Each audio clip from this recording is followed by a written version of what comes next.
after an event is done, that I don't have to spend hours trying to remember what perhaps 50 different people said.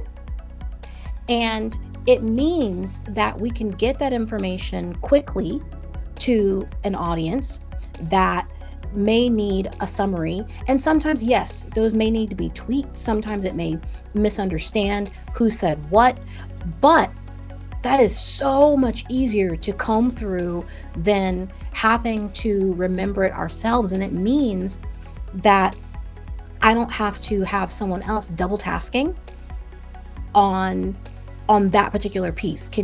I need you to run this over here and remember that, and also take notes. Can you do